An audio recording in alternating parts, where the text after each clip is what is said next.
right here and now. Here we are. So thank you everyone for coming.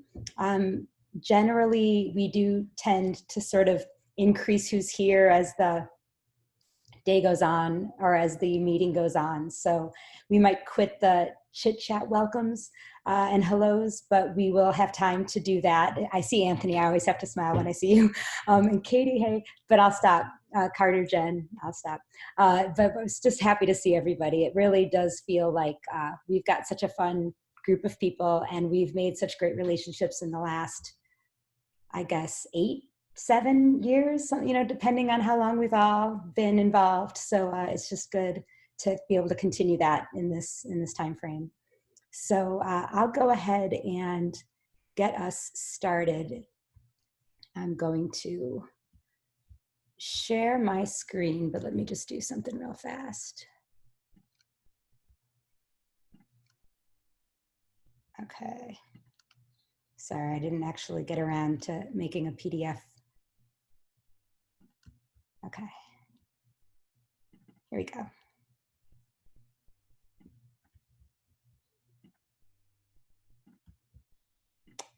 All right. So here we go. Welcome, everybody.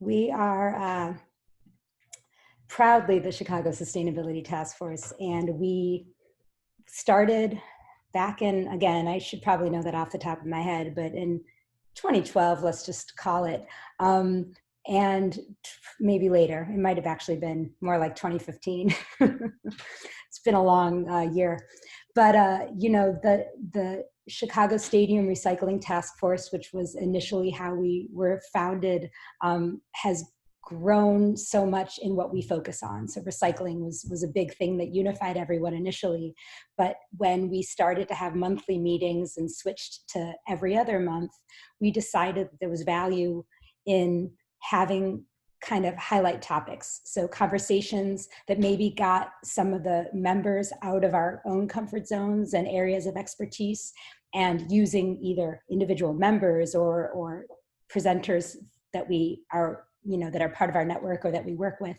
to teach us and educate us beyond our kind of core knowledge. And water has been a topic every year, and the needs and issues around water change. So we're excited to be able to have this conversation today with the Municipal Water Reclamation District. Dean has been a member for a while, and we were really I was really looking forward to the river cruise. Women in Green was invited to a river cruise where Dean and some of his colleagues taught us about the Chicago River system. And you know, it'll be nice to hear about it. Would have been nicer to feel it as well, but that's fine. And Rachel from Freshwater Lab at UIC is kind of an extension of our membership at UIC.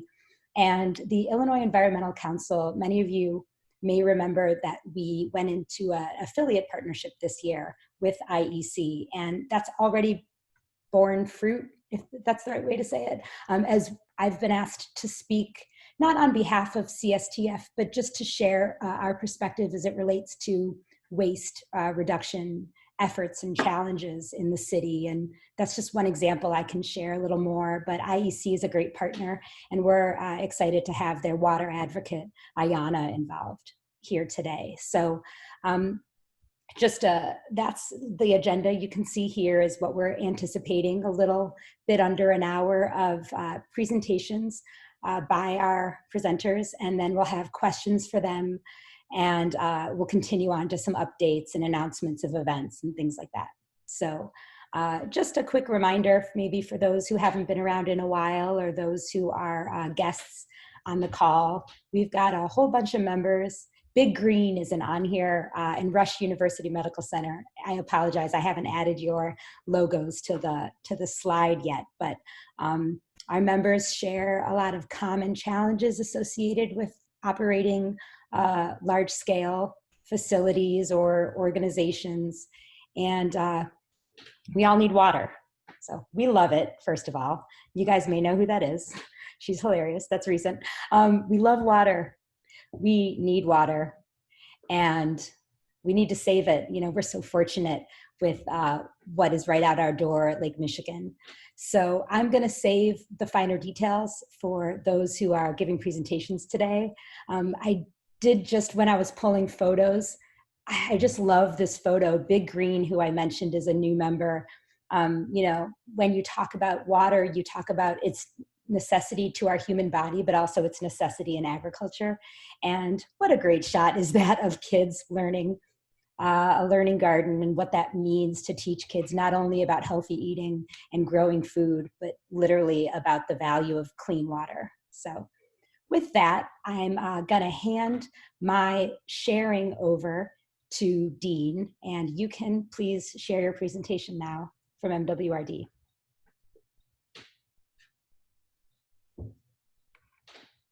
Hi, is that working? We can see your full screen and we can hear you. I forgot to ask people to mute yourself if you're not talking. And you can also put questions in the chat, which we'll address during or after the presentations. Sorry, go ahead, Dean. Awesome, well, thank you very much for the opportunity. I think I've been on CSTF for about a year now, if not a little more, and I really appreciate the various discussions that people coming together and talking about a whole wide range of issues.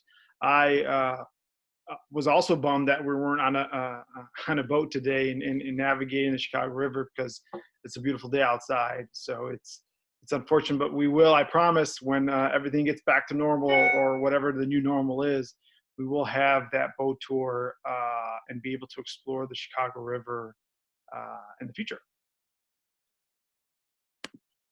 So just a little background on MWRD. We were founded in 1889. We cover about 1,421 square kilomiles. It's about 890 square miles in Chicago's region in Cook County. We serve about 5 million people, close to 10 million people with industry connected. It's 7 water reclamation plants. We process 1.4 billion gallons of water per day on average. Our capacity is 2 billion gallons of water per day that we can process and reclaim.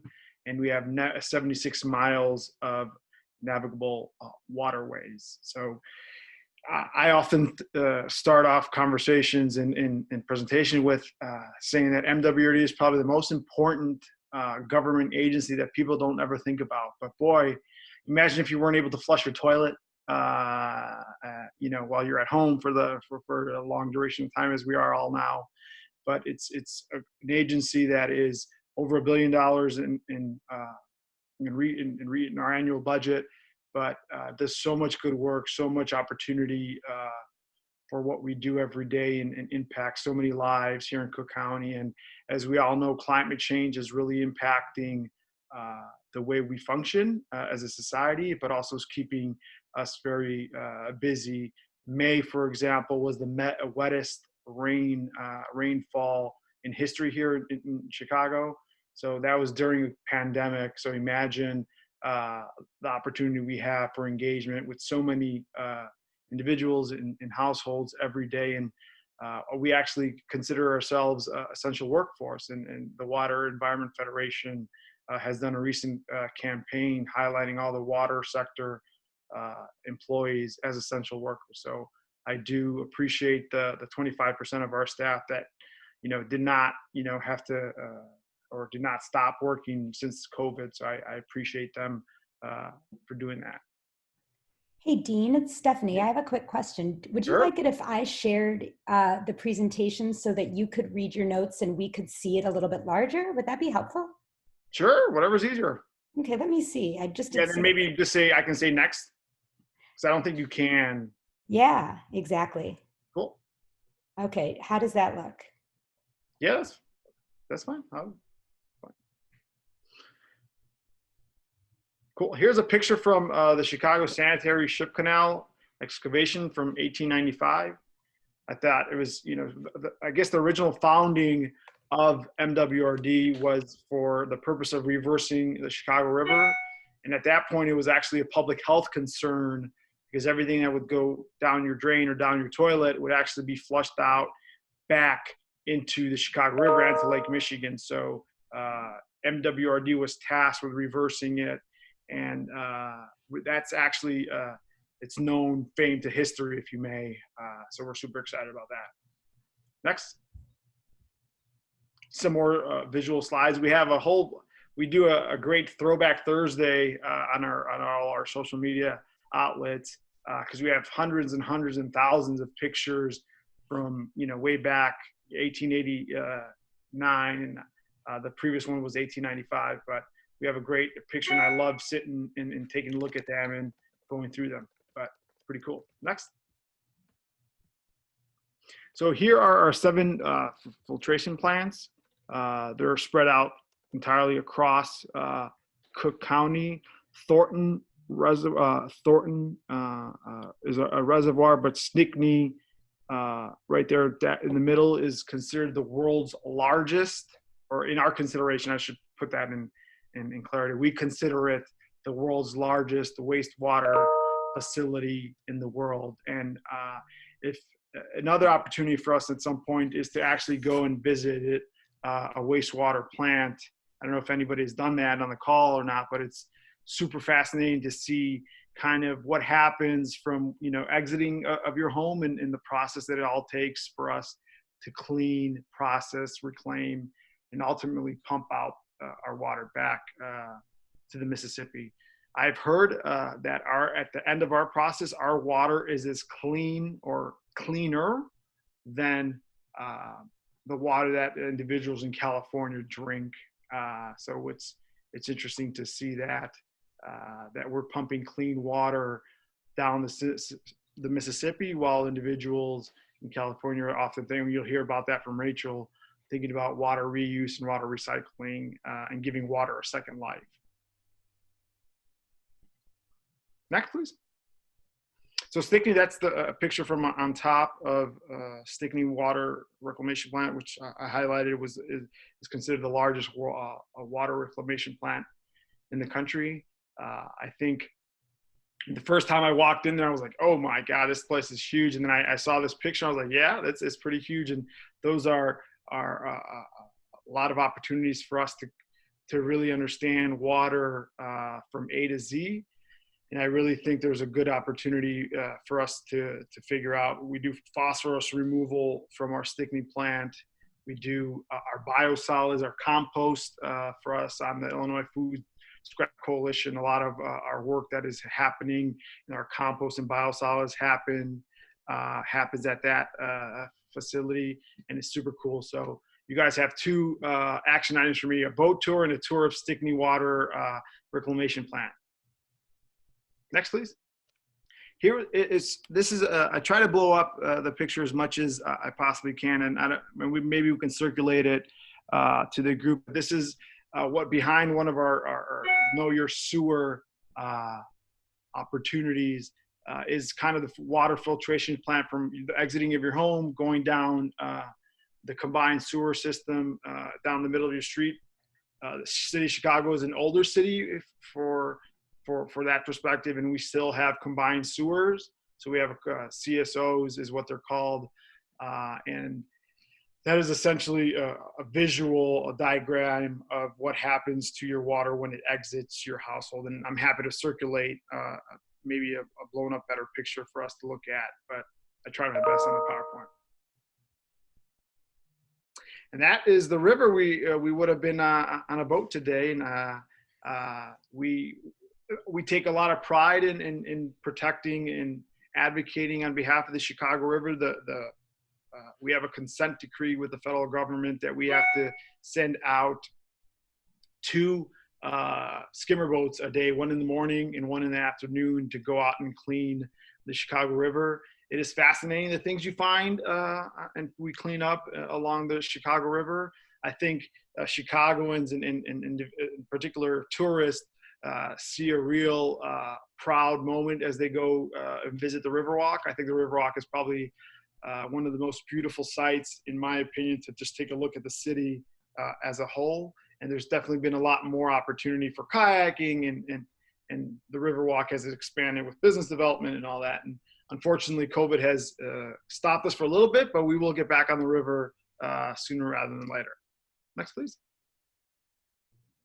Why we take our work so incredibly important. In the 1974, when we first started overlooking our waterways, there was a real desire to see what kind of fish life and native fish species were living and being able to sustain their livelihood in the Chicago River.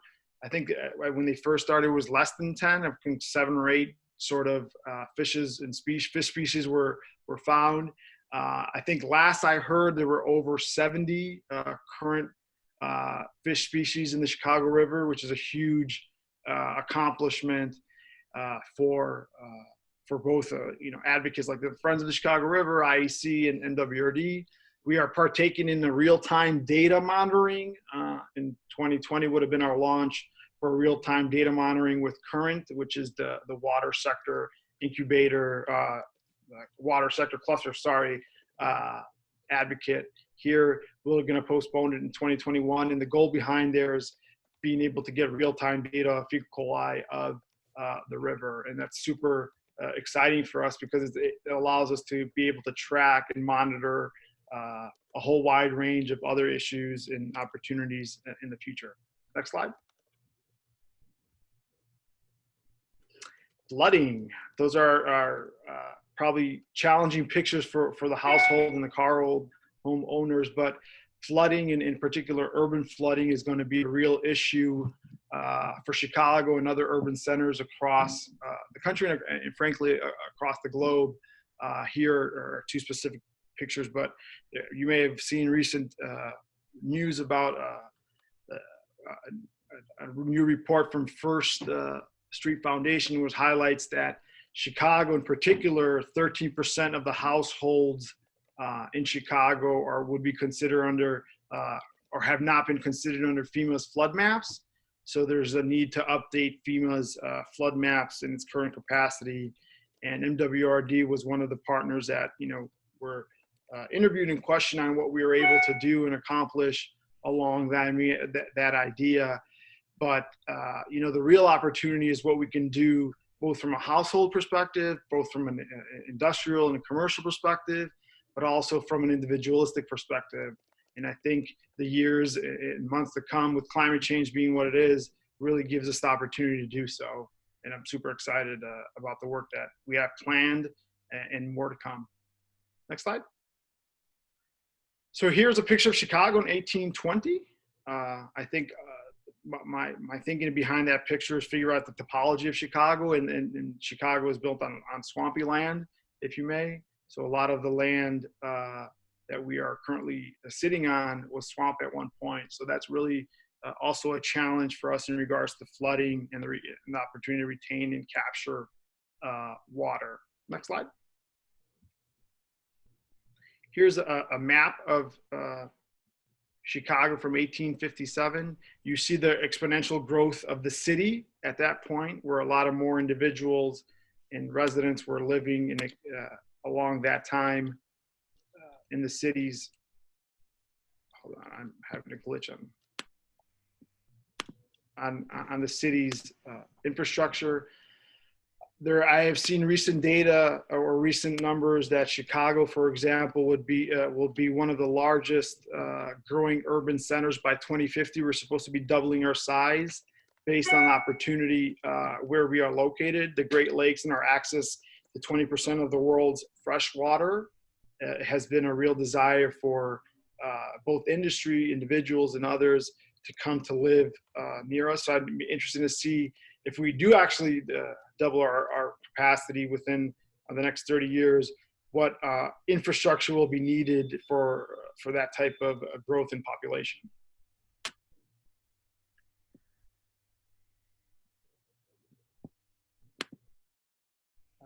40% of Cook County is covered in non-permeable surfaces, so pavement and concrete.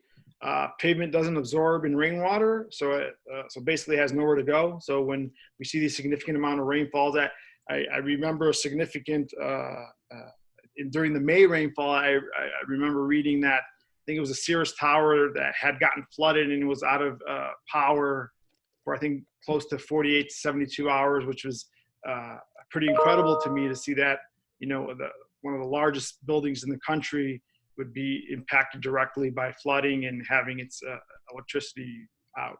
Next slide.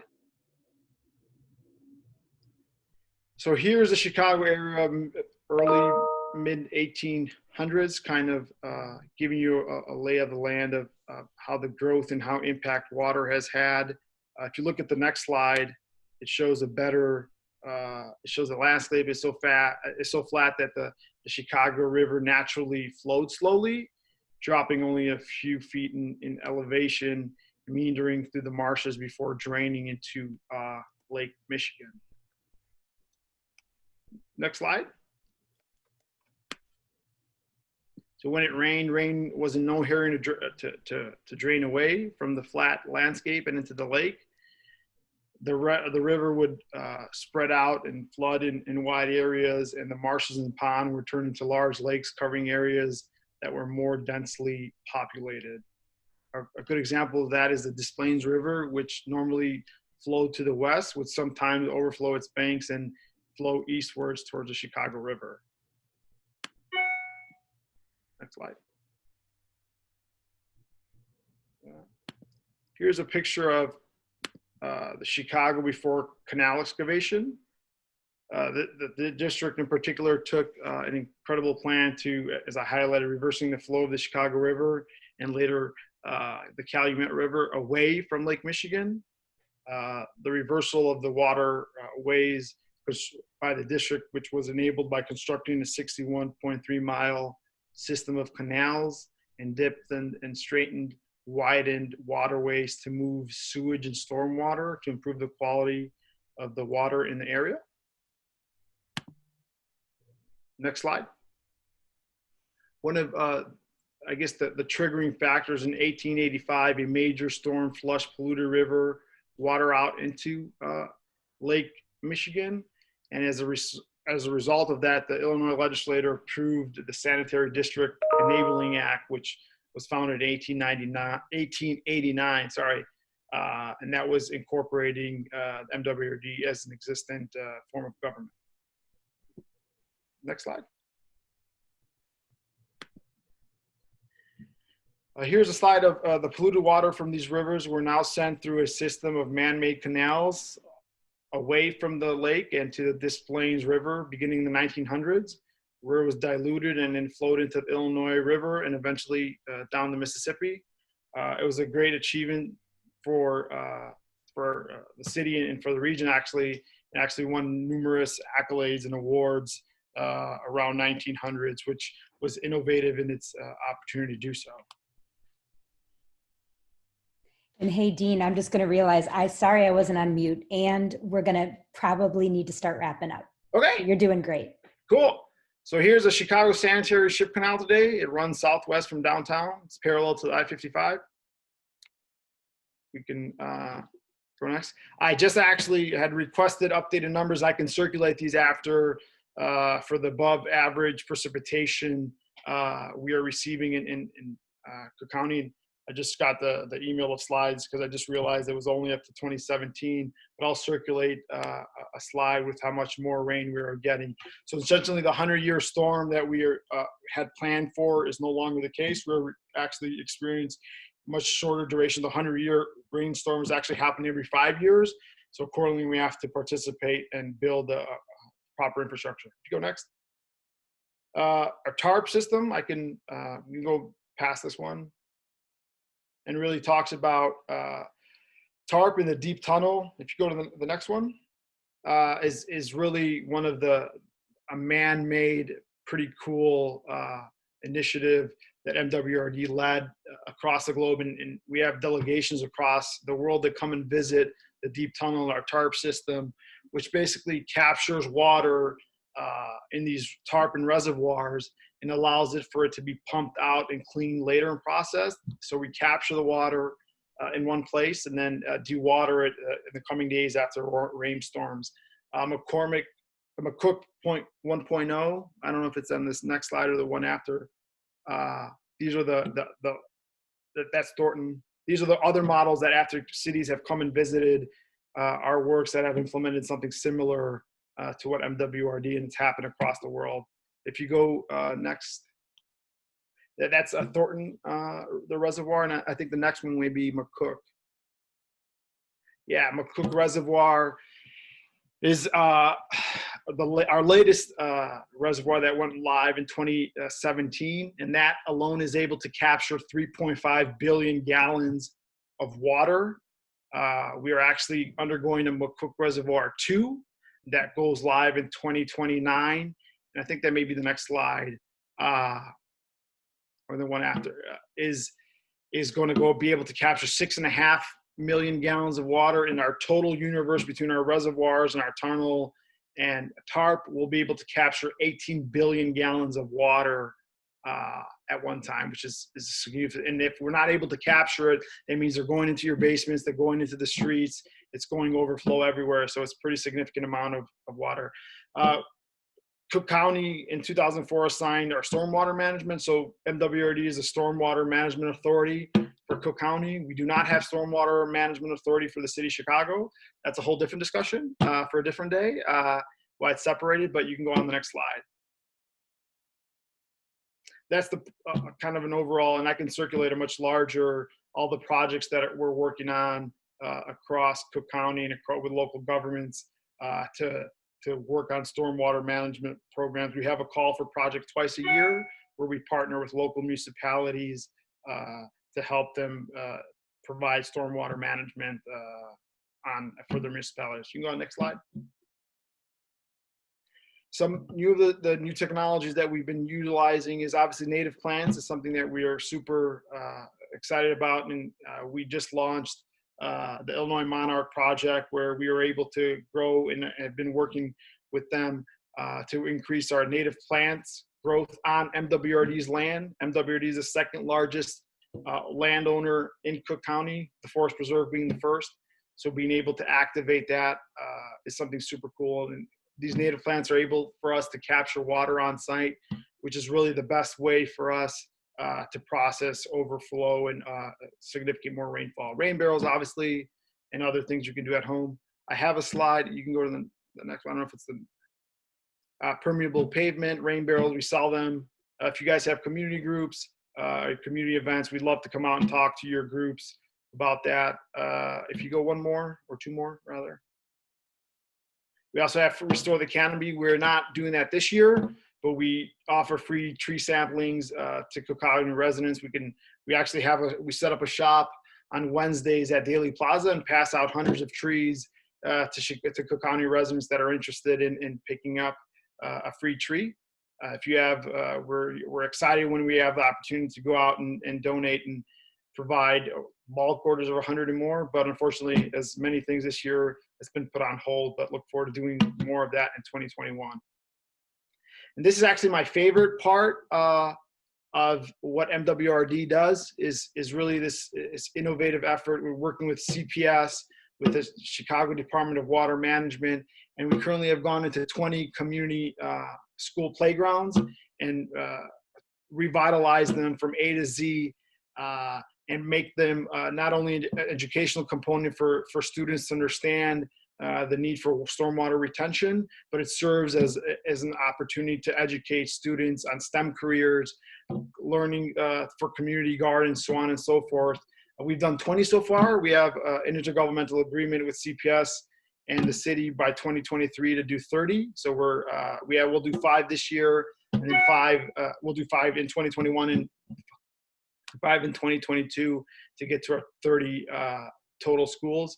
It's one of my favorite schools because you really think about how this actually ends up being a community engaged effort. Community residents, parents, teachers, before we put a shovel in the ground, have a whole community engagement discussion process. We learn from the community, we listen to them, we understand what they're looking for, and ultimately becomes a community anchor for many communities. And at the end of the project, you see, such a beautiful community engagement coming together and able to, we benefit with a lot of, on average, we are able to capture over 150,000 gallons of water on site for many of these parks. and playgrounds. But it's really an eye-opening experience for me to see such community engagement component come from A to Z and the end project, which is absolutely amazing for students and for schools across our city. And that's some students we activating them as well. Climate, I guess we can, this is the thing, I guess, climate action plan. The MWR is undergoing their 5-year strategic business plan. So every 5 years we plan out for a strategic business plan. This year, the commissioner I work for, so Commissioner DuBouclet, requested a commission climate action plan for the district. We have just received it in the last week or so. We are going through it internally. We're going to have a committee hearing on it, so for public participation and public input. And I look forward to sharing that with the group and others when that will be, because it's really thinking about what we do, which is stormwater and wastewater, and advocates of the Great Lakes, but being able to understand what our mitigation strategy is, how are we able to reduce our carbon footprint. It takes a lot of energy and resources to clean water, to move water from across a whole wide range of topics. But if we're able to reduce our carbon footprint in some capacity, I think it'd be a real huge win, not only for our city and for our county, but a real leader in the wastewater facility realm, because a lot of wastewater plants across the country are not thinking about things like that. And we're super jazzed about being able to think about climate change and sustainable communities and what a resiliency plan would look like for MWRD. That's all I have, and I hope I didn't go over the time. It's okay. You did, but it's okay. And I would like to just mention before we go into Rachel's presentation that when Dean talked about MWRD's climate action plan, it reminded me of Anthony talking about the Forest Preserve of Cook County, you know, however many years ago, Anthony, and to see it come to fruition. I'm excited for us all to see MWRD go through that process because it's just ideas, and ideas turn into so much. The impact is so huge. So really happy you could share those things. And thanks to everyone who commented in the chat. We're going to get to those, I think, after we go through the other two presentations. So hopefully everyone will be still on in another 20 minutes. So I'd like to hand it over to Rachel. Thanks, you started sharing your screen. And you're on mute. Mute. And okay, I'm just looking for my full screen so everyone can see that. Okay, great. So it's wonderful to come on board today with the Chicago Sustainability Task Force. There are some colleagues and friends on the call, and I'm happy to meet many more of you, and also to be here with both Dean and Iyana. So really quickly, I just want to introduce those who don't know to the UIC Freshwater Lab. We have 3 areas of work. The first one is in the production of public-facing events. I want to make our digital storytelling site about Lake Michigan available to all of you. That's freshwaterstories.com. I'll put it in the chat afterwards. And this summer, my team and I are working on another digital story about the Chicago River and Chicago Sanitary and Ship Canal. There's also a teaching component to the Freshwater Lab. We launched our first Freshwater Internship program this past semester in the spring. Even with the pandemic, we still were able to place 20 people. So for those on the line who are interested in great Chicago students who come from largely the communities around the city and the state, please get in touch with me. And the third area that I'm here to speak about today is in the sphere of research. And our current research concerns what to do with these rising water levels that Dean described so very well. And to give you just a little shorthand for what I'm going to say, what we are looking to do is to try to even out the very uneven water geography that results from climate change. So even in the state of Illinois, aquifers in certain parts of the state are near collapse, as many of our neighborhoods and communities are inundated with floodwater. So of course, exactly as Dean described, our wastewater system is an engineered system. And so we need to add and expand and move in directions that really engineer for the 21st century and run on the data and the predictions about the kind of water that we are looking at. So what I'm going to be speaking about today is water recycling at an industrial scale. So the rain barrels are great, the native gardens are incredible, the permeable pavement, these are all really good things. But we have an industrial level stormwater issue, as I don't need to tell anyone who's had their basement flood. And at the same time, we are, the Freshwater Lab, answering the call of communities that want clean industrial jobs, right? People want these good, unionized, well-paid, skilled working jobs. And, you know, from all the polls, there's a lot of desire and knowledge that this be in clean and sustainable energy fields. So another reason sort of why now to look at water recycling at the industrial level is that we think at the Freshwater Lab and also with our partners at MWRD that economic recovery can go hand in hand with really treating water as the asset and the gift that it is and not treating it like waste. So I just want to run through quickly today a proposal for what to do after TARP.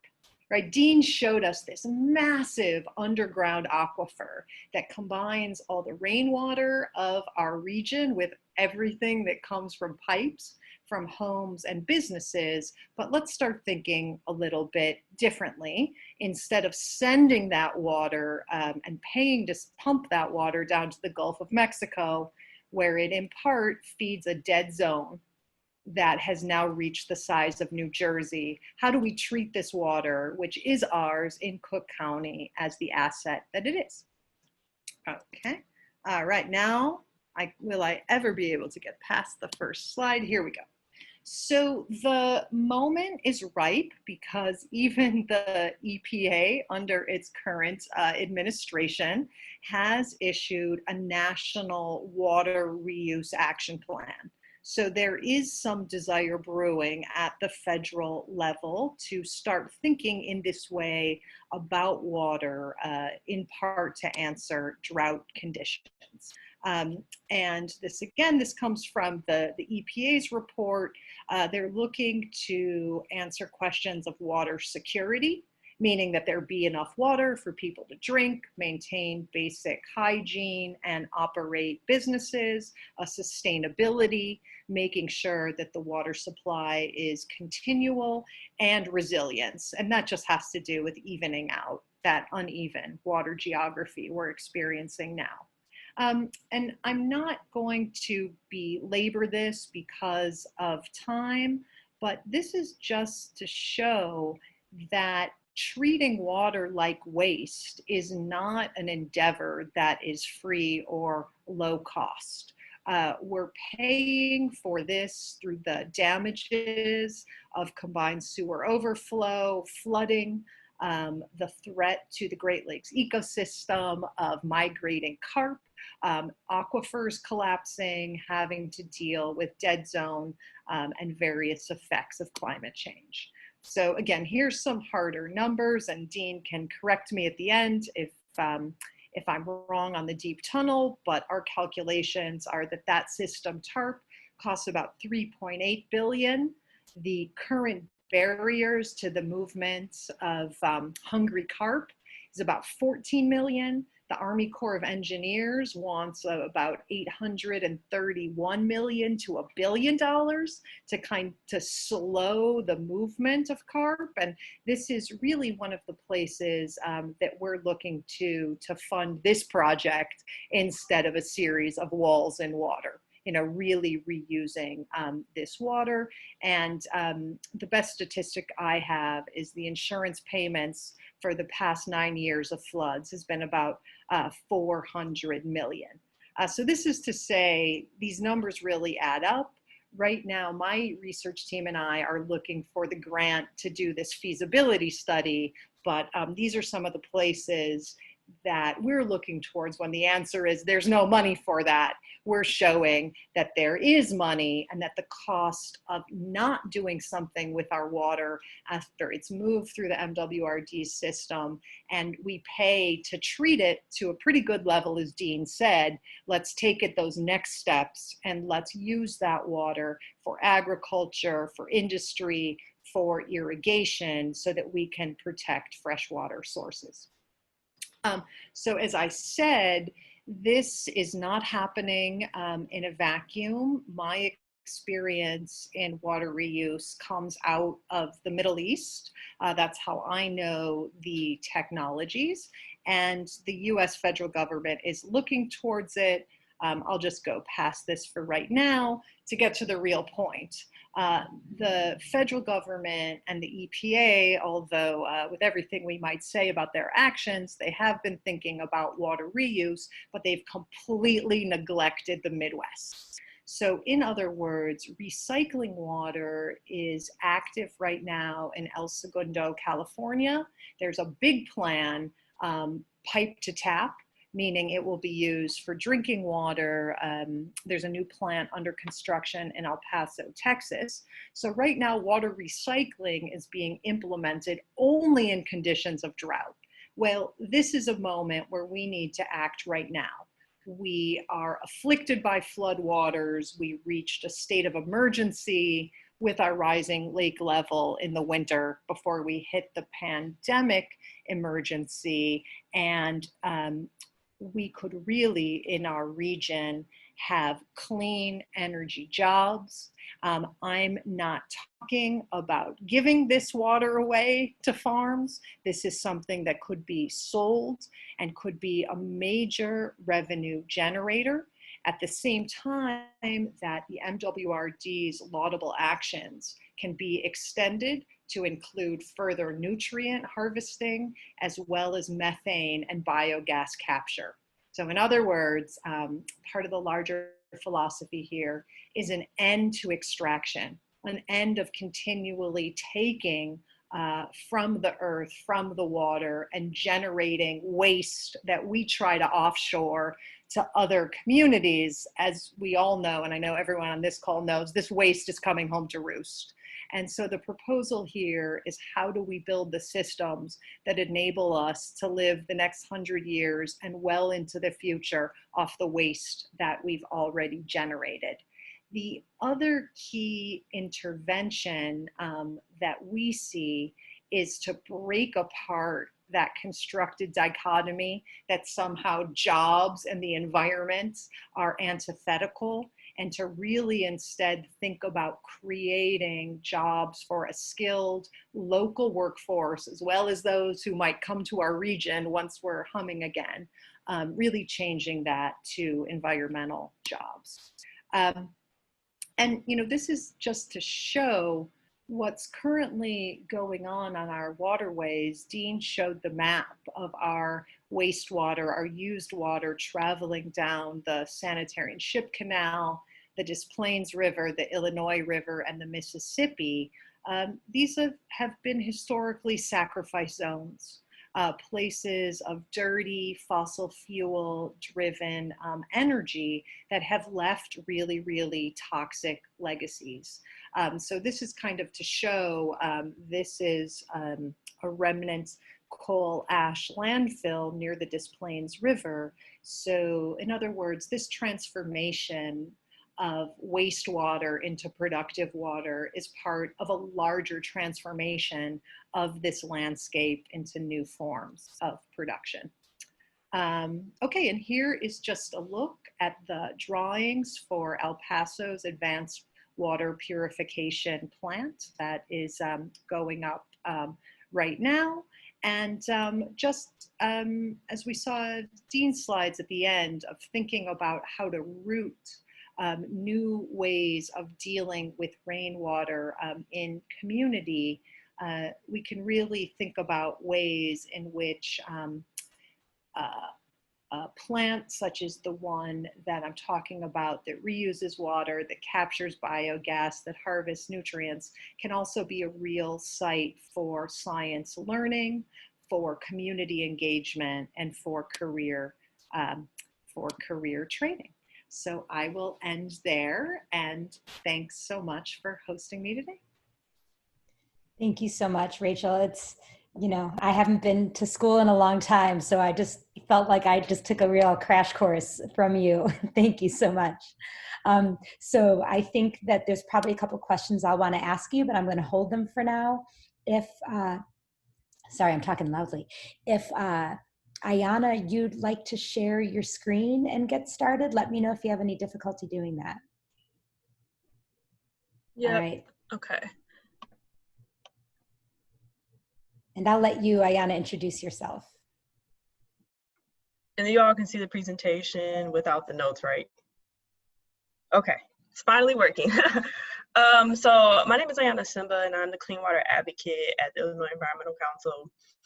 And a large part of my work is just dealing with water issues across the board. Anything bad with water is what I'm into. So if it's lead, shoreline erosion, water affordability, anything that's really bad, that's what I'm dealing with. And so today I'm just going to talk about the three topics I mentioned. So shoreline erosion, lead in drinking water, and water affordability. Really quickly, just a little bit about the Illinois Environmental Council for folks who aren't familiar.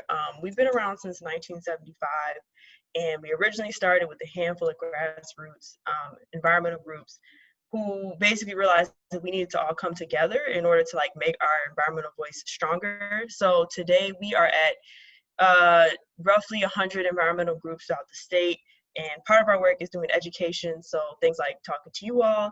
And the other part is also coalition building and advocacy, as in lobbying. So basically using those resources and connections throughout our network in a way that's most effective and efficient, and builds up a voice for the environmental group, the environmental world in Springfield.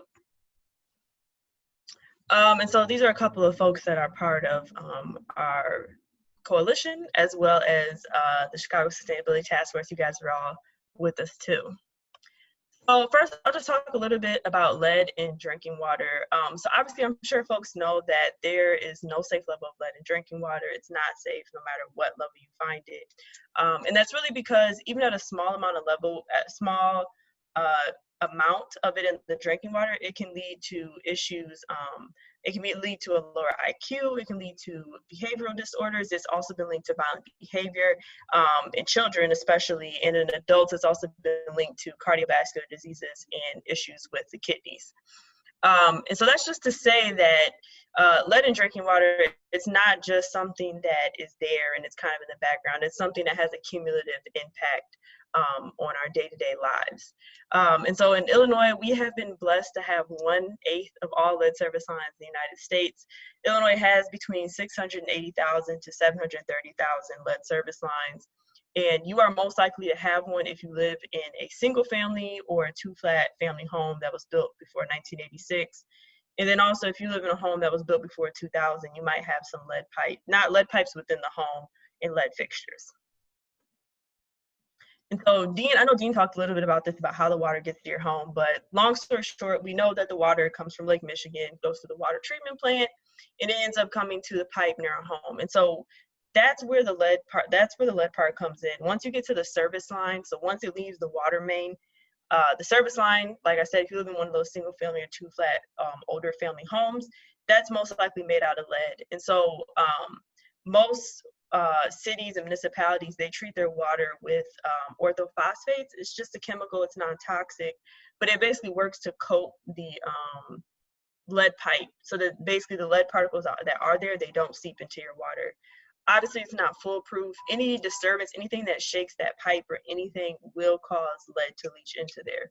So any disturbance, so if you have things like an installation of a water meter, or if you have a nearby water main replacement, or if you've been gone for a long time, anything can leach some lead into the water. And then also changes in chemistry. I know folks may be aware of what happened in University Park last year.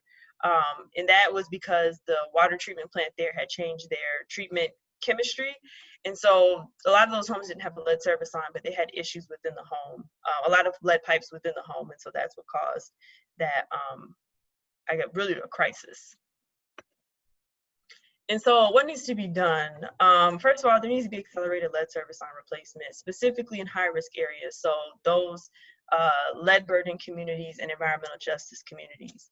And we really need, I say lead service line replacement because that's the only foolproof way to prevent lead service line, to prevent lead contamination.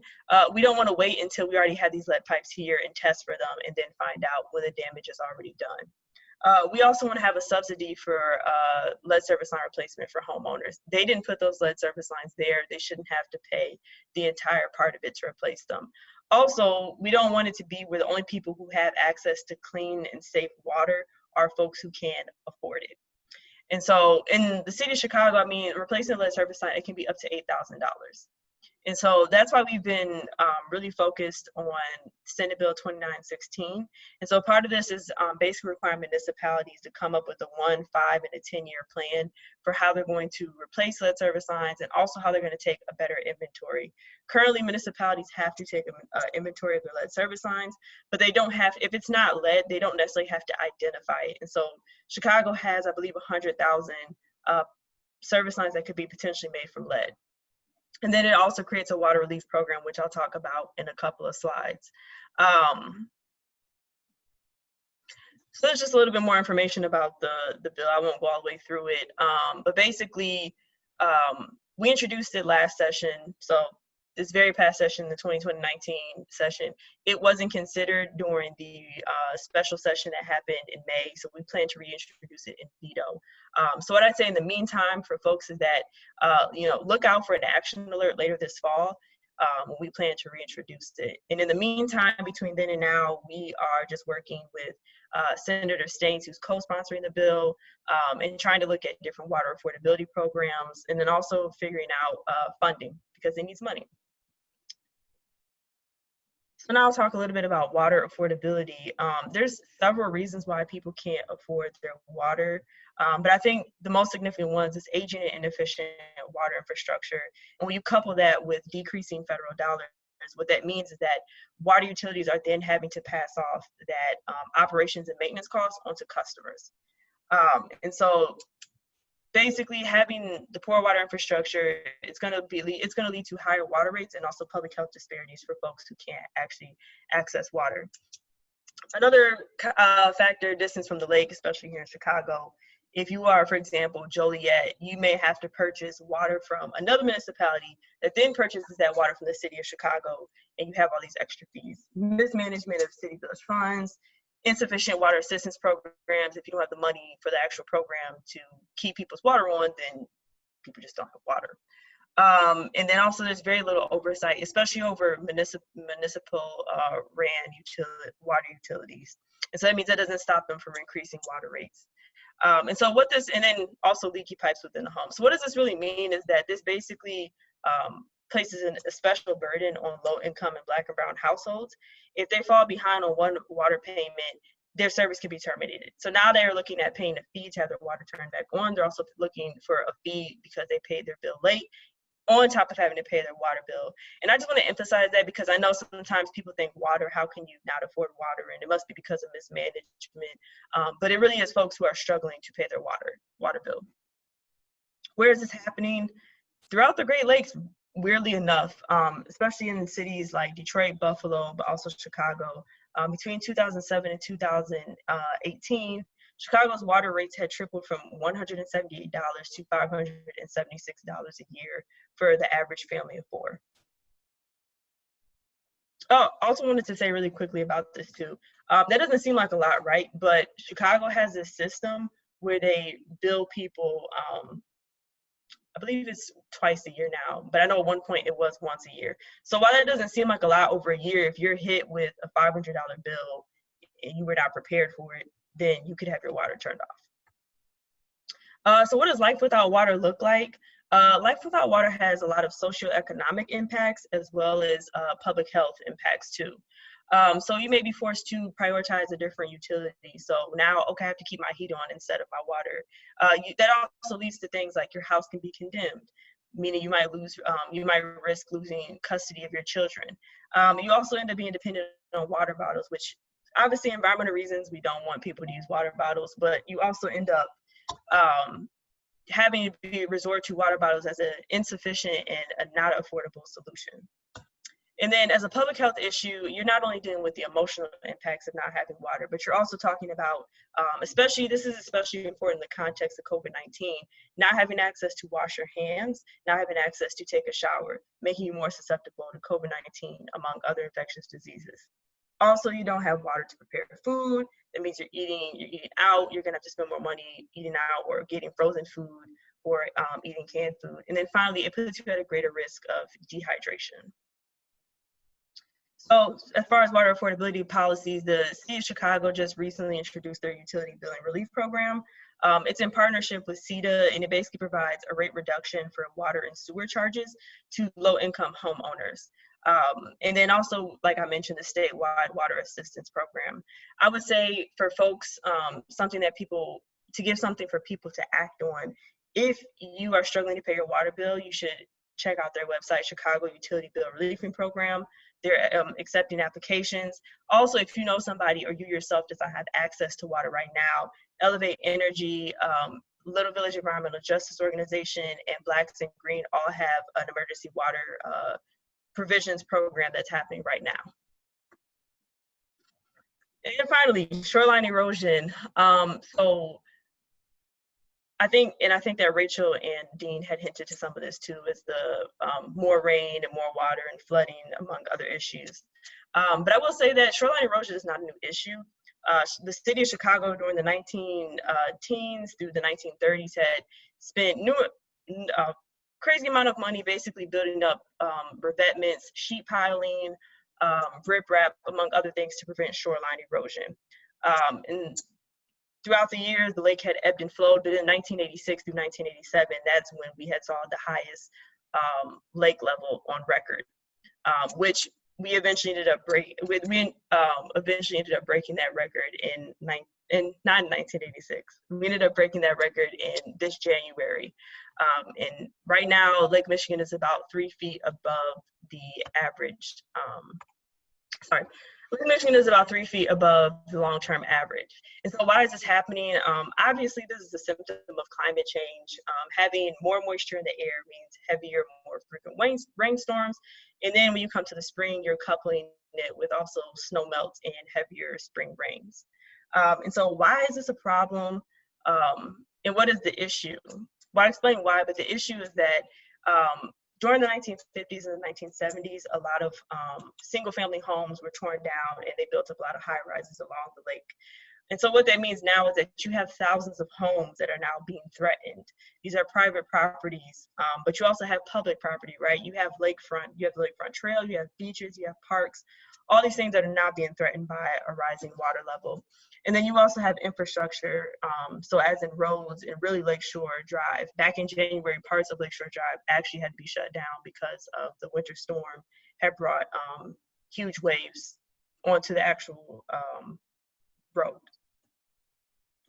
And so for shoreline solutions, I mean, there's the physical ones, revetments, jersey barriers, you name it, also exploring ideas of green infrastructure. But at the policy level, most of this is really federal, and the main players here have been the city, the United States Army Corps of Engineers, their Chicago district, and then the Chicago Park District. And so in 1996, they had the Shoreline Protection Project, which had a series of different projects along the lakeshore. That's almost finished. There's 2 more projects that still need to be completed. But recently, last year, the Chicago Park District introduced a shoreline assessment and strategic plan, and that's basically revisiting those projects that were done now 25 years ago, and figuring out what can we do to go forward, especially now that the lake levels are rising again. And then also there's the Southside Lakefront Task Force, which is spearheaded by Representative Curtis Tarver. And it's pretty much resident ran, but it's another avenue for people to get involved if they're concerned. That was a lot. That was a lot in a small amount of time, but I didn't want to take up too much of folks' time. If people have questions during the Q&A, let me know. And then also afterwards, that's my email. Thank you so much, Iyana. I know it feels like you're running a race when you have so much you want to share. So you got cheers. I'll use my actual hands. Thank you so much. And all three of you, it's just helpful to hear kind of firsthand what you're all seeing and experiencing. And especially, when I hear things that each of you are saying that relate, to the Park District who's here, or to MWRD who just spoke, and I'm forgetting the other one that came to mind, but this is also interconnected. John Brophy cares about all this. So there's a lot of interconnection here. So before I go to some of the questions that I noted either from the chat or from my own notes, I just want to open the floor to anyone who wants to take themselves off mute and, respectfully kind of ask your questions away. I mean, respectfully if two people talk at the same time, but just feel free to ask questions to our experts.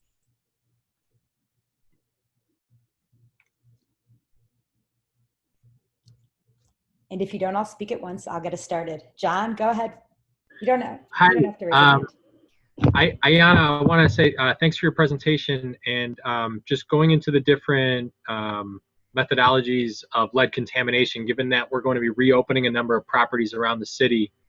What are your thoughts? Where does lead contamination mainly come into the building from outside? Should we start putting in like clean outs at the entrances of buildings, or further upstream towards water fountains? What is your research kind of told in that type of thought? So I would say when it comes to that, as far as buildings, I would say the best option is to flush. So letting the water run for a couple of minutes every day when you do open up the building. As far as like the very technical part about how to do it, I'm not 100% sure, but that's generally what parks have done and what other building owners have done. Unfortunately, the state of Illinois does not provide any resources as far as building owners. We tried to work with them in the beginning during COVID-19 to give advice to people about how to handle that type of situation. But I would just say flush the line, so just let them run for a little bit at the beginning of each day. Thank you.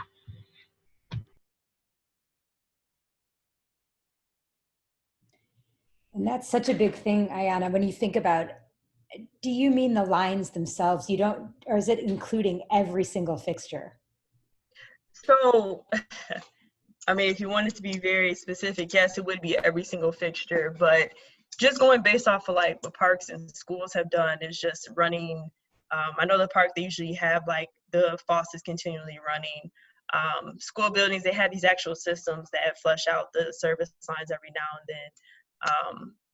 But I wish I could provide better evidence, but I mean, from our research, like that's what I've gotten. And I think we definitely wished that the state of Illinois would have been able to provide building owners with more guidance on that. And no one else on this call is aware of guidance from the city of Chicago or Cook County or federal level or anything? I'm asking. I mean, please. Oh, I was going to say, this is from personal experience. We had a water main break outside our house, and after the repairs, we did get a letter from the city telling us for the next 3 months, every 2 weeks, to flush all of our pipes, so let them run for 30 minutes on cold at the highest. So that's just from personal experience. Thanks, Laura. I was just going to add, you can filter for lead, and you know, everyone should check their pipe and see if they've got one. Freshwater Stories, we have a little tool, magnet and quarter and coin. The NSF certified filters, they can operate at different scales. There's a cost involved, especially if we're talking about full building filters. But if we're talking about what to do when schools reopen, it's not a bad plan to submit requests for full building filters. Water costs money too, exactly as Iyana brought up in her presentation. And, again, just kind of going back to how do we think about what we build and what we make and how we work in Chicago as we look towards the policy that Iyana outlined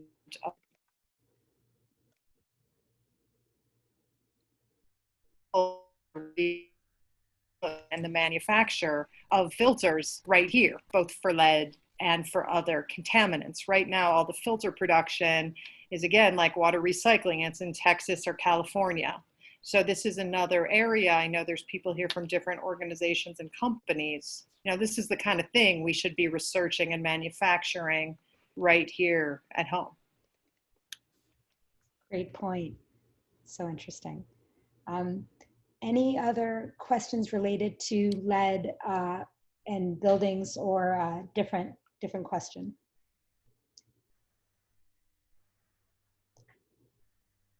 Since we have a gap right now in questions, I'm going to go ahead and mention something that. Stephanie, I think yeah. Alessandra has a question. Oh, good. Thank you for catching that.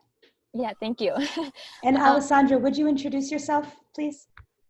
Yes, so I'm Alessandra. I work along with Kat Morris at Chicago Event Management. That's what it was, yes.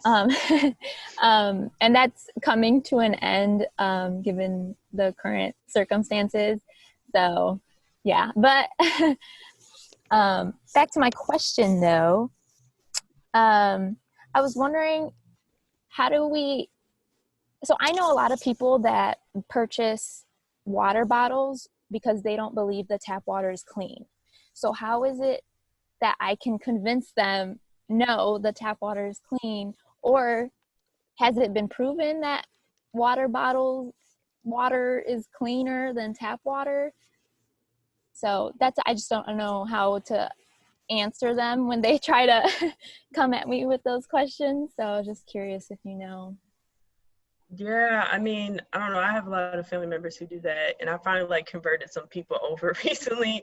But I would just say that when people do make that argument about water bottles, one, and I'd have to look up the article again, but the testing, the requirements for water bottles is far less strict than it is for actual tap water. Okay. I'd also say too that you can borrow the water bottles you want, but if you don't cook with it, then it's kind of like, I mean, if they're really doing it from that perspective, they don't want any contamination. If you're not cooking with it, then, it doesn't, I mean, it makes a difference, but not that much of a difference. I would also say too, especially if you have a smaller family that may be buying water bottles, I mean, just tell them to buy a water filter. Like I literally paid, sorry. I literally paid like $30 for this water filter, and I haven't changed the cartridge yet. But just making an argument that, I mean, when you think how much money people spend each month on water bottles, then they might as well just get a filter. And maybe when they have guests over, they want to bring out water bottles, but anything to just decrease that use. Yeah, that's right, what I would say. Yeah, because I don't want them using plastic or single-use plastics. I'm always like, no, please don't. And then they're like, well, no, it's safer. And I'm like, no, it's not. And they're like, well, prove it. And I'm like, you know what? Okay, I'll prove it to you. Okay, but thank you. Yeah, that helps. Thanks. And you just kind of touched on a point, Alessandra, of educating our friends and family in addition to, those within our organization and beyond. It's all part of it. It's all an important part of it. So I did want to touch on something that goes back to Dean's presentation. And Naomi, I could read what you typed in the chat, or I could ask you a little bit of a broader question. If you could tell us about the walkable village that you mentioned in the chat would be something that you'd want Dean to visit, because I think we'd all love to hear about that. And the community engagement component was something on the chat when Dean was talking. A lot of people were saying, oh, this is so cool, this is so great. So I'm sure they're going to be saying that again when you speak, if you don't mind. Yeah, no, my pleasure. Oh, and could you introduce yourself, Naomi, too, please? Oh, can you? Oh, you can sound you hear good. me? Can hear you. I just said introduce yourself, so since I know who you are, but maybe not everyone. Okay. You mean everyone doesn't know who I am? You're probably right, actually. I got some good buddies on the line here. So, but anyway, new friends coming. Naomi Davis, the founder of BIG, Blacks in Green, and we operate or born at the intersection of environment, economy, and equity. And we are the authors of the 8 principles of green village building. We call a whole system solution for the whole system problem, common to Black communities everywhere. And we are implementing our 8 principles of green village building inside the platform we recommend is basically the distance you can walk. We were born in 2007 and have been piloting a walkable village in West Woodlawn, King to Cottage, 60th to South Chicago Avenue, as a way of testing our theory that by implementing these 8 principles of green village building, you will increase the rate neighbor-owned businesses are created and sustained. You will build the capacity of neighbors to own, develop, and manage property in their neighborhoods. You will advance the conservation lifestyle. And in doing all of those things, you're going to increase household income of the present residents. And that's what it's all about for us, is more Benjamins in the bank for Black people, okay? So that's us in a nutshell. And as part of, at the heart of what we do is the word economy. So we are creating economies. Anybody who comes to visit the Black community, you can see there's decimated commercial corridors. And so what does it mean to have a community that's rich in businesses, whether they're services or whether they're products, whether they're retail or they're wholesale, whether they're made from your basement or your shed out back, that we are looking at how to build economies. One of the economies we're building is the clean energy economy. So we've got a whole cluster of activities, enterprises, subject matter experts, and initiatives knitted together to create synergies that will bring home the bacon of the clean energy economy to our communities. But we also have one where horticulture is concerned. We have created the West Woodlawn Botanic Garden, Village Farm, and Arboretum. We're on track to become the country's first African-American community certified arboretum, certified by one of the few organizations who can do that, the Mwrd Arboretum itself. We've planted hundreds of trees.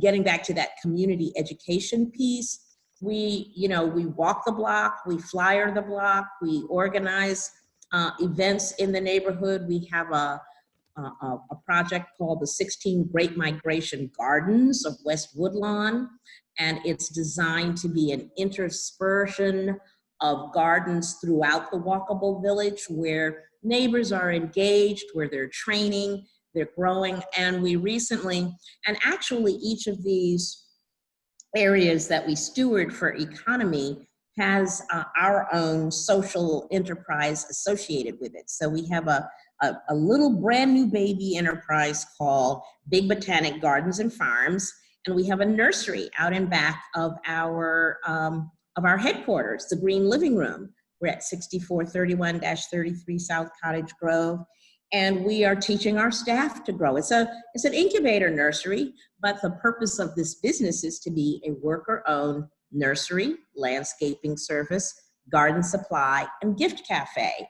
So we are setting up tables and chairs out back. We have an energy bar where we're cooking the food that we're growing from our garden and from other organic sources. But the main thing about this all is the engagement of the community. We have an emergency vegetable program we've just launched. We've got 3 adult tricycles that we're gonna be biking through the neighborhood and delivering free fruit juice and free vegetables and vegetable starts. And anything we can do to get people to make their own backyard garden, to plant more trees. We've got a project called, well, we don't really have a name for it yet, but we're gonna be putting prairies across many of the parkways in our walkable village. And we have a good friend, David Yaka from the Green Infrastructure Foundation, who's working with us to design these systems of bioswales, rain gardens, and prairie gardens on the public lands throughout our walkable village. To hell with it. We've got to take matters into our own hands and, you know, just plant so that stormwater management is not going to happen on its own. And so these are the things that we're doing. But we want Dean to come out because we have a very, I don't get too romantic, but it's a loving relationship with MWRD. They've been a good partner with us over the years. We have not quite a ton, but almost a ton of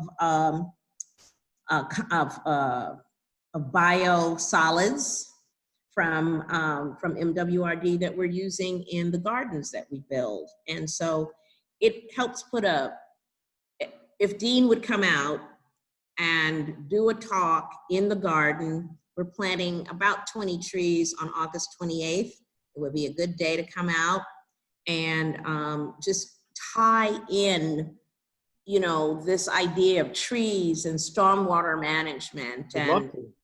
Yeah. We'll connect offline, Naomi, absolutely. Okay, super cool. I mean, I could talk more, but that, I mean, I could talk forever, but I think that's probably enough.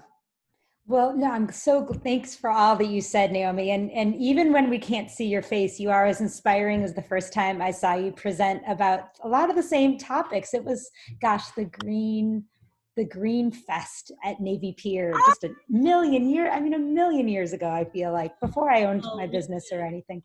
So thank you. And actually I have a prairie garden. I don't know if Carter or any of my other neighbors have ever walked by to see it, but I've planted a prairie on my parkway. It gets a little unruly. You know, it's hard. The thing about native plants is that they do their own thing. And they do their own thing. But what can we all do, you know? And just to pivot slightly, you know, we talked about compost on this IEC call when we were talking about waste reduction.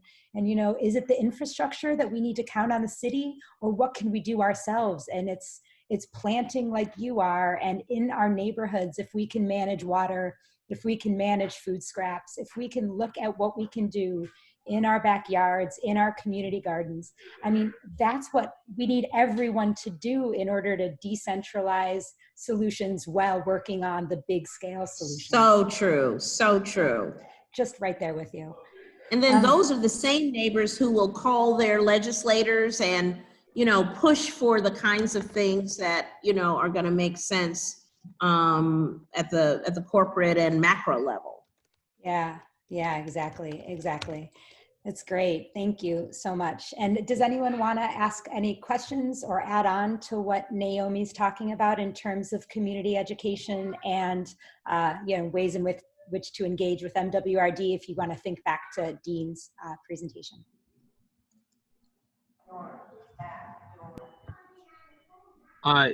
Just a comment, but I wanted to say how great the Green Living Room is. And I was there for an information session. Hey, Naomi, when we were recruiting for the solar PV installer cohort that was going on at Humboldt Park. So thank you, Naomi, for that. And I just wanted to tell everybody it's a great place to do an event. Thanks, love. Yeah, events, man. Man, do I miss them.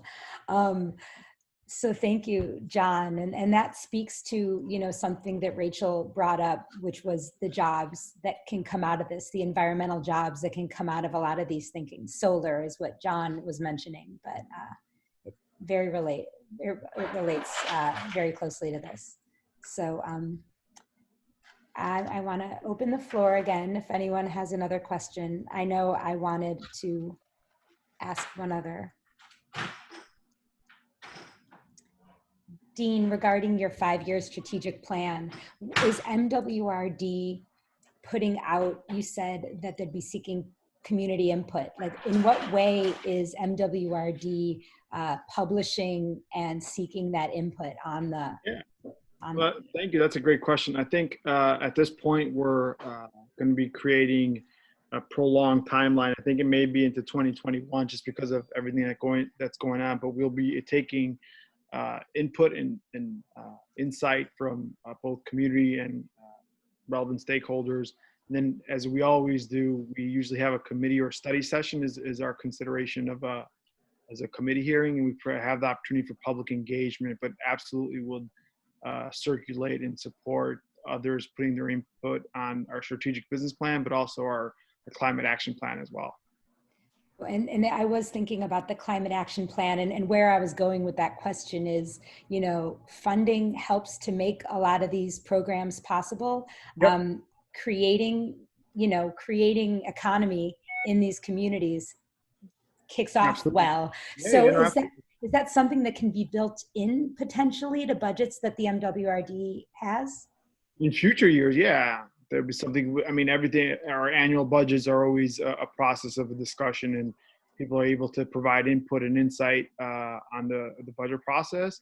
But once the budget process, it actually is happening in mid-August, it starts, we'll have internal discussions. But by September, October, it'll be a public discussion of what more input and insight that MWRD can be doing and guidance on that. So yeah, I will let you guys know. Thank you. Thank you. Sure. Let's see. Thanks. So Naomi has shared her contact information in the chat. And so Benjamin had a question. Benjamin, would you like to ask Rachel yourself? Or I can read it.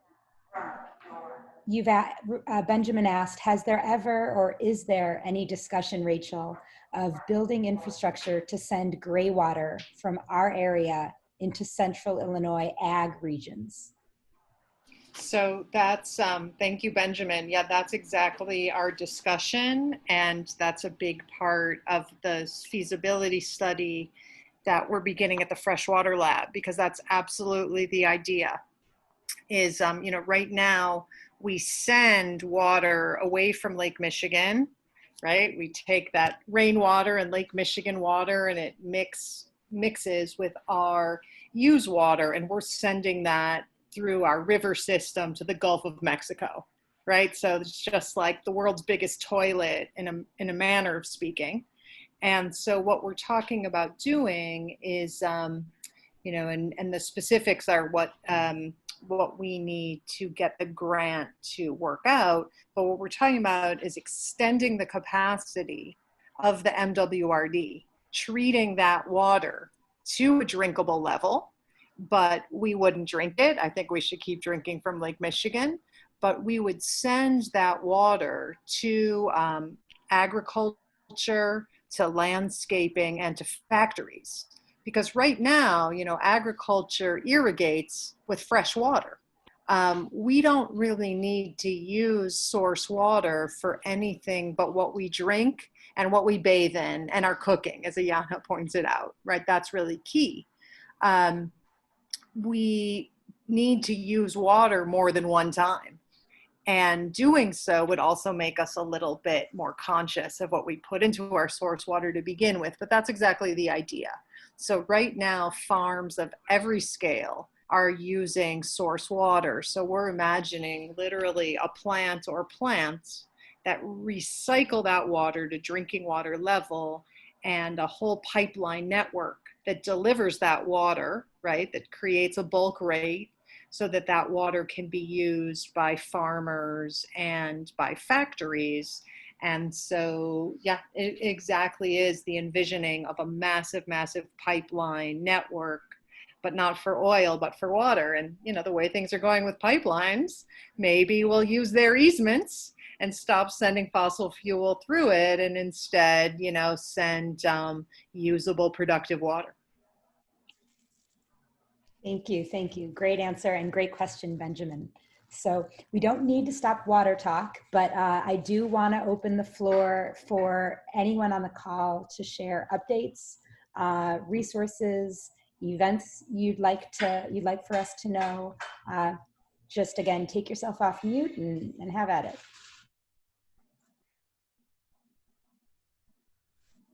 Don't be shy. I know some of you are already prepared.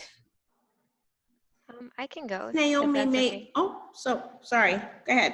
Oh, sure.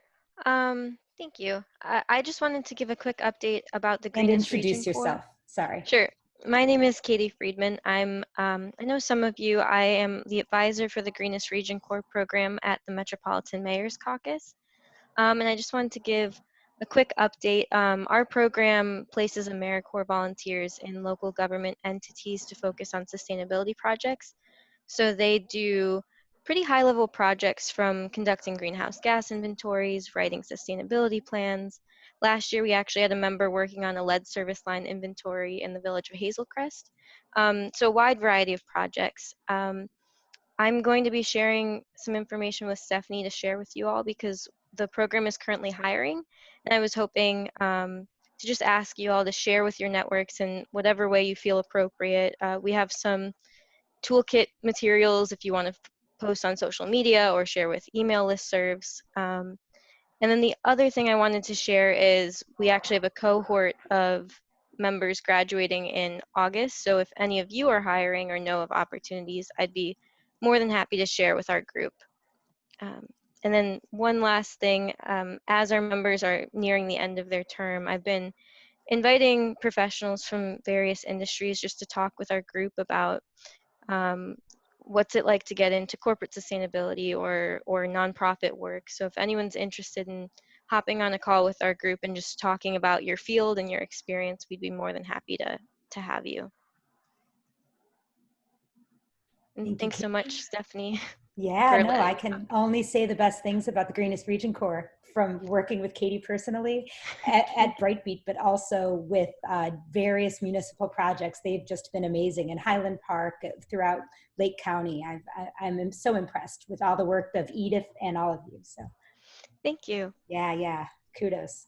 And Anthony, oh, Naomi was going to say something, and maybe Anthony, you can speak up. So go ahead, Naomi.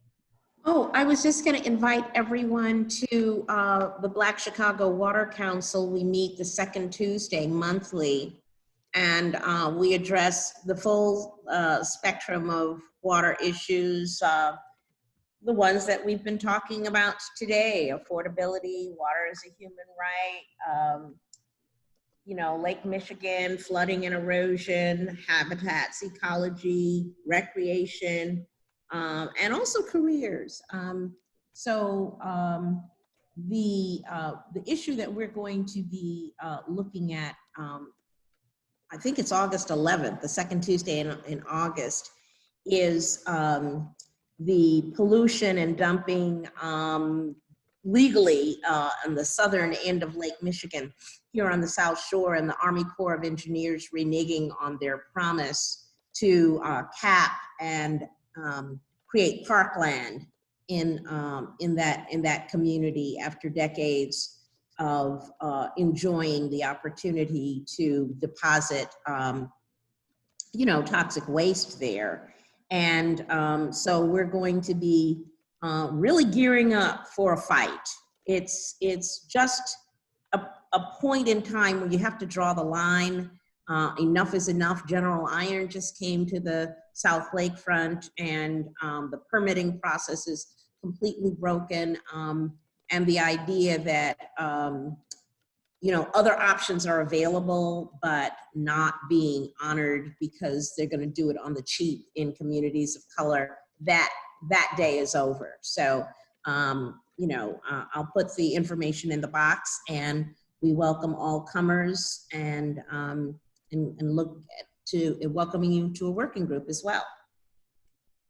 That's great, Naomi. Thank you so much. You know, what we do hope to get out of these calls are opportunities for action, either as organizations or as individuals. So you are just telling us just what we need to hear. So I can't thank you enough.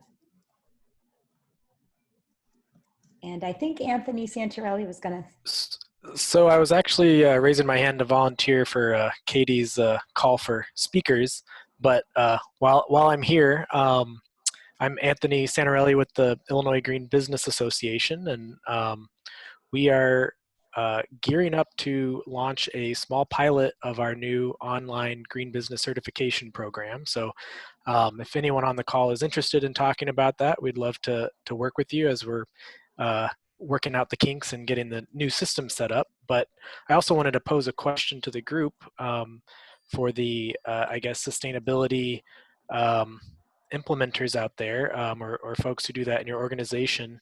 Now that we're somewhat returning back to normal or wanting to feel like life's getting back to usual, how has, I guess, your organization's focus on sustainability changed? Or are you still putting out fires from just health and safety things? Or yeah, if anyone would have any thoughts or feedback, I'd be really interested to hear that. I can speak up just with the Greenest Region Corps. So when COVID happened, we had to first adjust, obviously, to working remotely, but we were focusing specifically on how our work relates to the intersection of public health and climate change. So really thinking critically about how different environmental issues that we work on are related to health issues, like areas with higher levels of air pollution. Individuals who live in those areas are more susceptible to COVID, things like that. So we had a training session with a professor at the University of Illinois, Holly Rosenkratz and Warren Levy, who are experts in that field. We also asked members to just kind of reflect on how their work had changed and how, in particular, municipalities how their approach to sustainability had changed and how they maybe had reprioritized different projects given the crises going on. So we'll be coming out with a newsletter.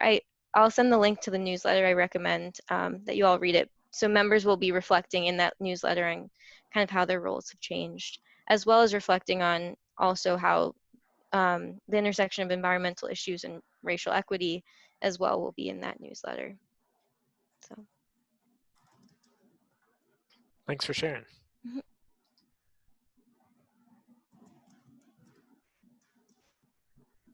I know Savitha wasn't able to be here from Navy Pier, but she and I, when she declined the invitation, started kind of a conversation with me about that there needs to be a stronger sustainability push now, not only to counteract where we're seeing increased impacts to the environment, and that's everything from the public health items and inner linkages with susceptibility to COVID, but also the use of plastics and increased littering and things like this.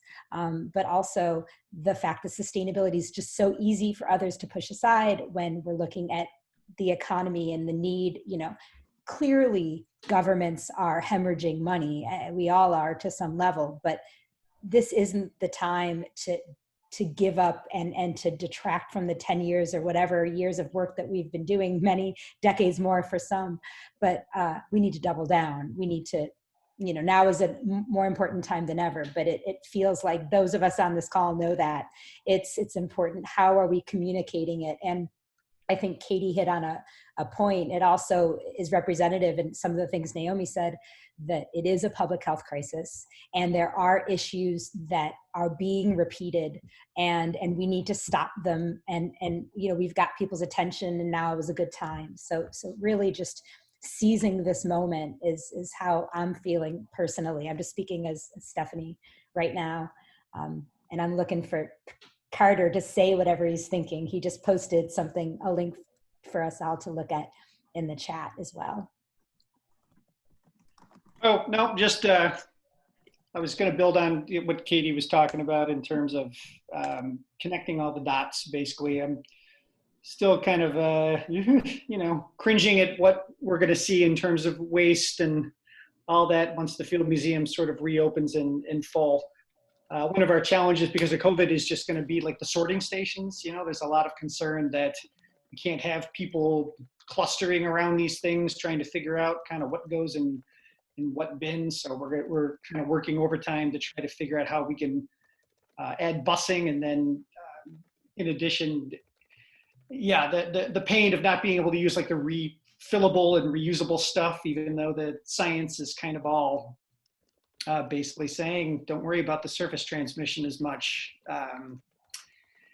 Yeah, fingers crossed, but I'm not terribly optimistic in the short term. You know, I'm hoping in the next couple of months that, you know, we kind of work through the kinks, but you know, I'm sure everyone is in similar boats. Everything is safety, safety, safety, and anything that is perceived as being an interference with that is, you know, at the moment taking a back seat.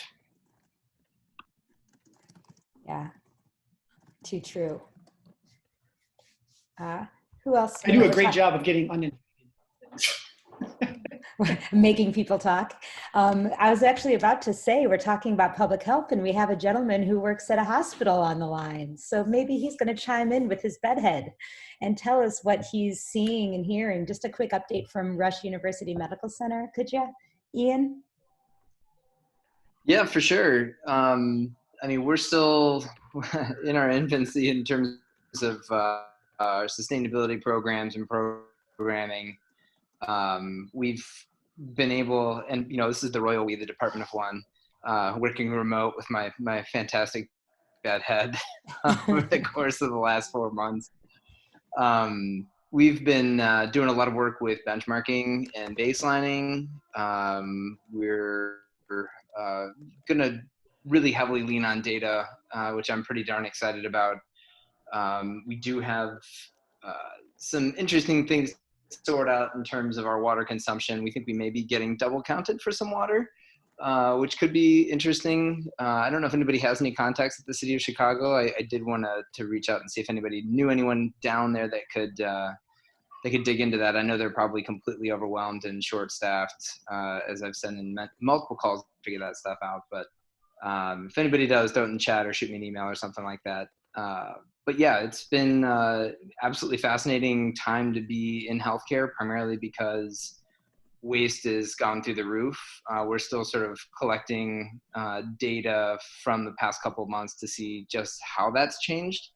But there's definitely significant opportunities with pulling material that doesn't need to be in regulated medical waste out of that stream, because that's what gets typically incinerated or electrically deactivated, I think it is, before it gets sent to landfill. So there's some significant footprints associated with that, and we only anticipate that to go up.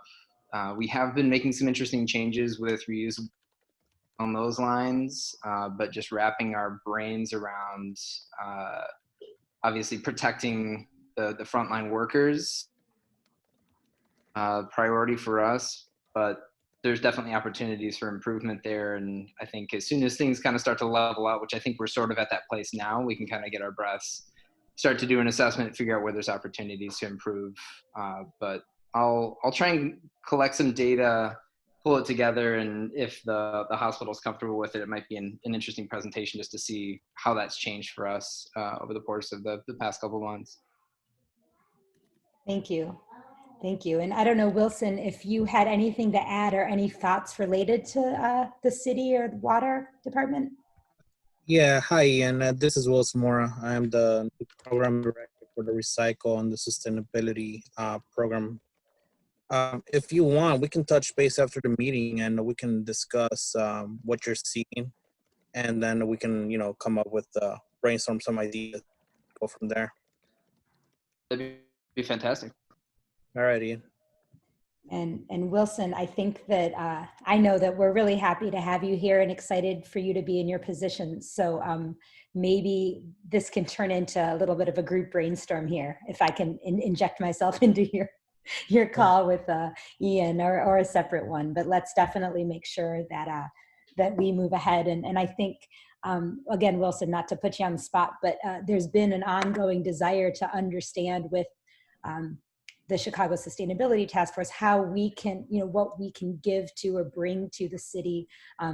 Starting with Karen Weigert, it was some problems that we discussed that we faced that worked on it together. Kind of, she saw the reasons behind our strategy and sort of liked what we were doing. And then I kind of forget every sustainability director or person that we were working with over the last several years, but data points that the city might want to capture from these large facilities, knowing those, and just so kind of brainstorming around this group can be, a resource to the city, not just vice versa. So I think there's a lot we can do. So just putting that out there. Yep. Absolutely. Great. So I want to kind of do a last shout out if anyone would like to highlight anything that they're working on. We're not going to end early. I just want to take a few minutes to talk about our upcoming meetings, and that really will be less than 10 minutes. So we have a good 5 or so minutes to keep talking. Go ahead, Laurel. Hi, I'm Laurel Krukey from the Illinois Green Alliance. I just wanted to share 2 virtual events that we have coming up that I think might interest some folks on the call. So Illinois Green Alliance for the past couple of years has hosted a green built home tour. It was supposed to be this coming weekend. It obviously is not happening, but we've been doing virtual webinars every Wednesday. We've had 3 so far. We've got 1 more next Wednesday. And next Wednesdays is all about wellness and high performance homes. So there'll be this focus on, incorporating design strategies around wellness, as well as some of those energy and other sustainability tech strategies in your homes. So I'll put the link to the home tour for next Wednesday, as well as just the home tour in general. You can check out all of the past homes that have been highlighted the past couple weeks as well. So that's next Wednesday, the 29th. And then Illinois Green is also co-hosting the New Gravity Housing Conference this year with our partners, the Green Building United organization. They're from Philadelphia. So we are, the New Gravity Housing Conference is all about passive house and energy efficiency in affordable housing. So there's going to be a lot of really great speakers. There's, I don't know the exact number, but there's a lot of focus on Chicago. So there will be a lot of presenters from the Chicago area. And it is happening August 5th, 6th, and 7th. So you can check out the agenda. The agenda is all announced and all that kind of stuff online too, but that might be of interest to some of you who are interested in kind of the housing market and housing field and sustainability within that realm. So I'll put the links to both of those things in our chat, and then Stephanie, feel free to share with the whole group. We'd love to see as many people there as we can. Great, thank you so much. Kat, did you have something to add? Yeah, I just wanted to add, I did have a sustainability call with 19 races across the country today, just to talk about how to keep sustainability in the forefront of our minds. And it was, I guess, the positive thing that we see happening is that we have an opportunity to really change people's habits and expectations due to COVID. So it could be a big push for many races to go cupless, which is something that many have hesitated to do. So I think it is a great ways that we can use that, because we think about, oh, all the extra plastic, but we could also use it a way of reducing a lot of things that we really don't have to provide.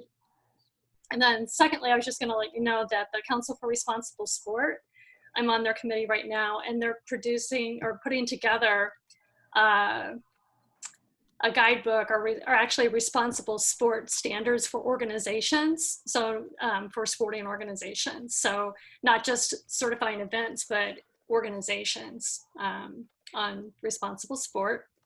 And there's also a TCS Sustainability Challenge that we've been involved in, and we're the judges. So there's about 6 marathons that are judging.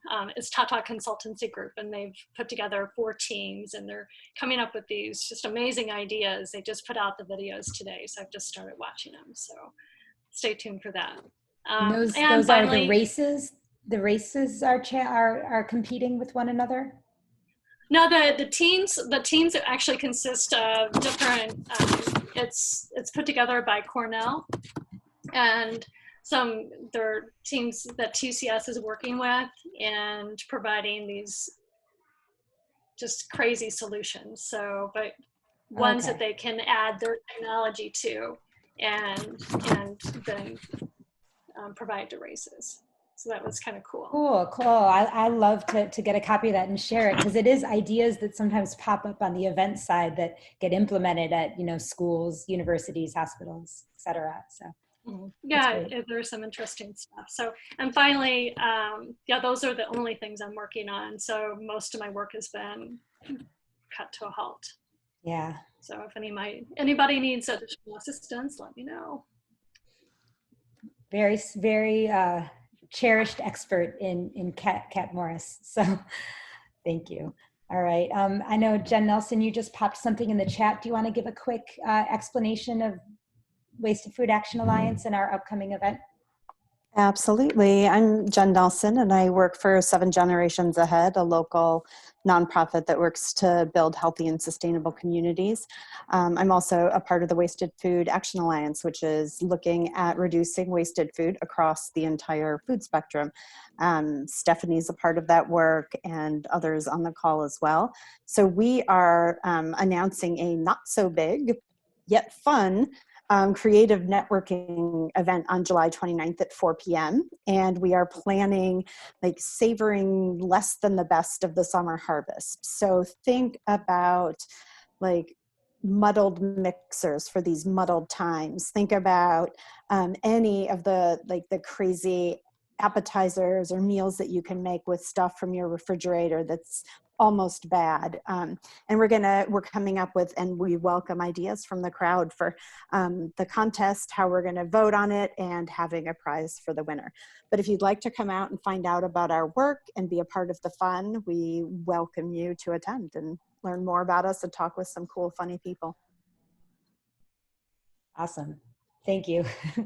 Does sound even more exciting. And I'm just picturing, I don't know if any of you have watched, I've seen late night shows or bands where there's a chef in his kitchen cooking up something and eating it. And it's just funny that we've taken the Food Network home and to Zoom, as it were. So yeah, I'm looking forward to that too.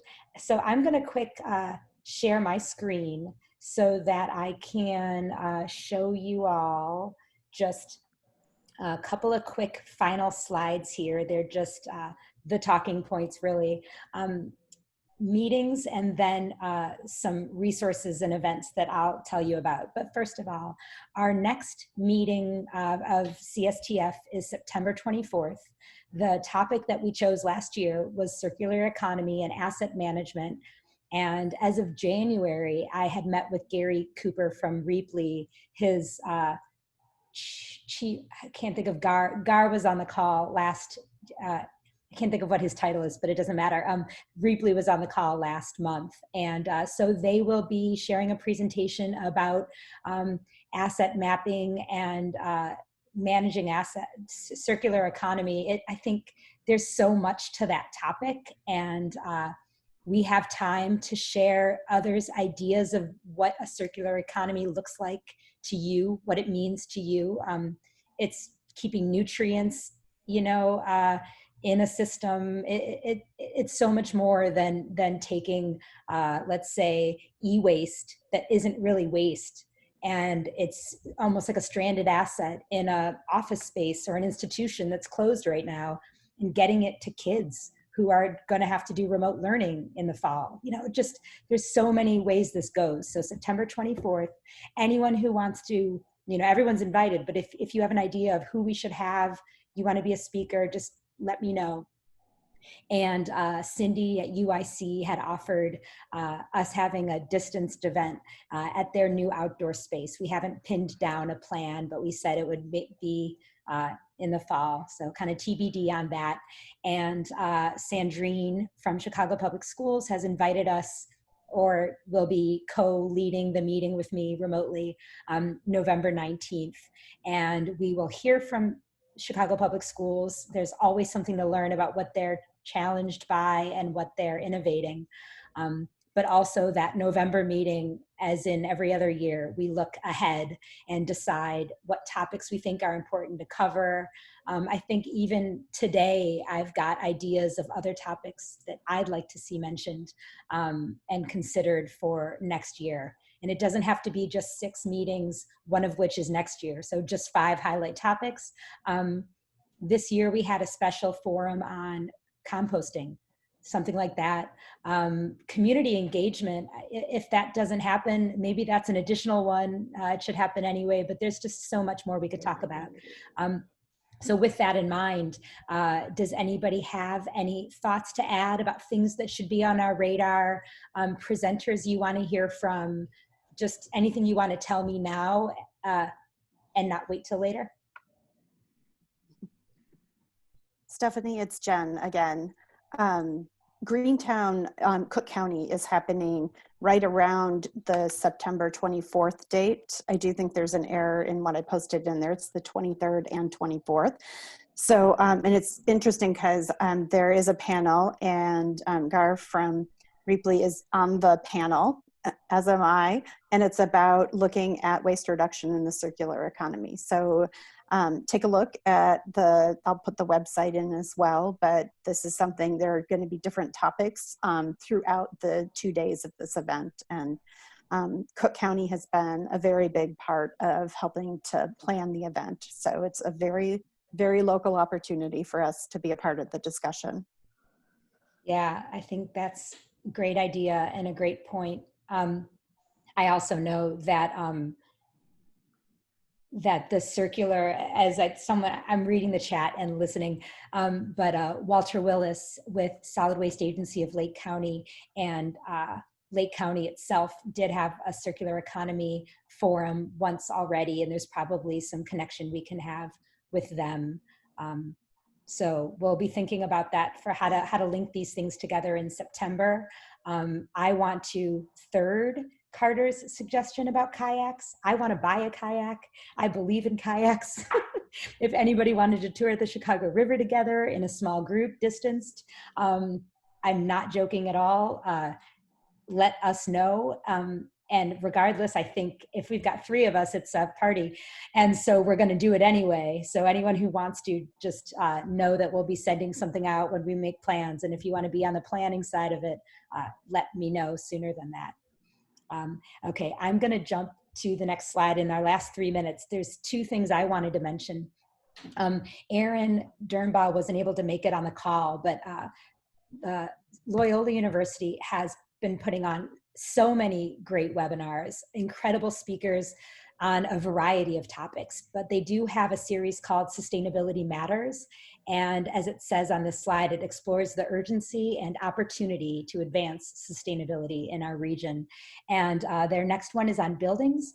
They're 1 hour, they're short and sweet with amazing presenters, and his intro makes me cry. Like, it's well put together, helps to frame topics really well. And so I encourage everyone, if you can make it, I'm going to be sending out the links to register, and you could do that. It's the 28th from 12 to 1, or you could look it up. And then also, as you may remember, on April 20th, those who were able to make our composting deep dive challenges in Chicago, we're having our follow-up webinar or forum on August 20th.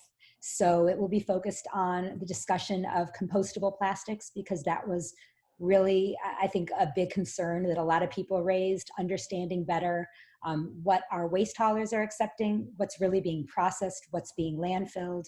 And so we'll have presenters from the processing side, from the manufacturing side of the compostable serveware or plastics themselves, as well as certification bodies who talk about that certification, the reasons behind it. And you know, at the end of the day, the whole point is to, you know, move towards zero waste. And obviously eliminating the use of single-use items is our target and our goal.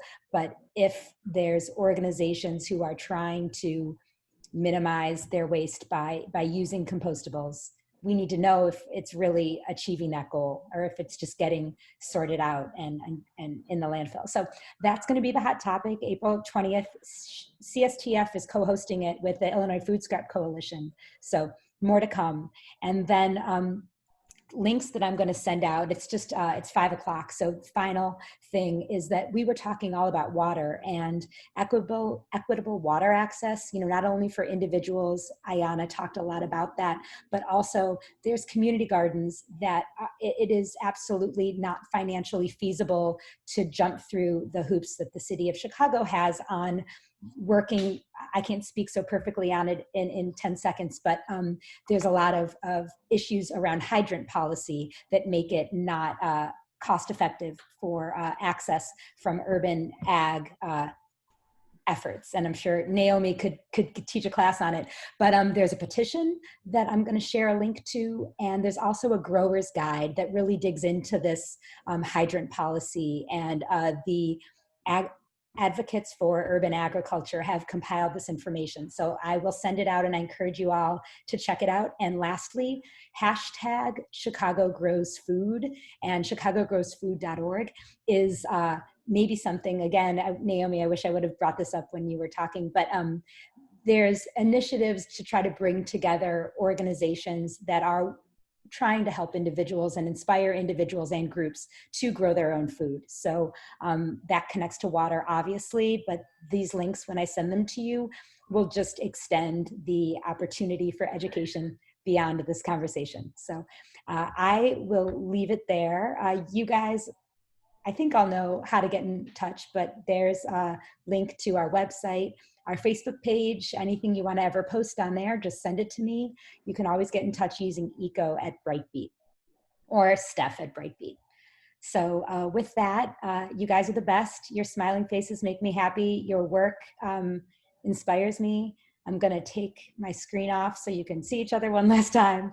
So thank you all so much. And we will see you in a couple months. Nice mustache, Brophy. Carter, great smile.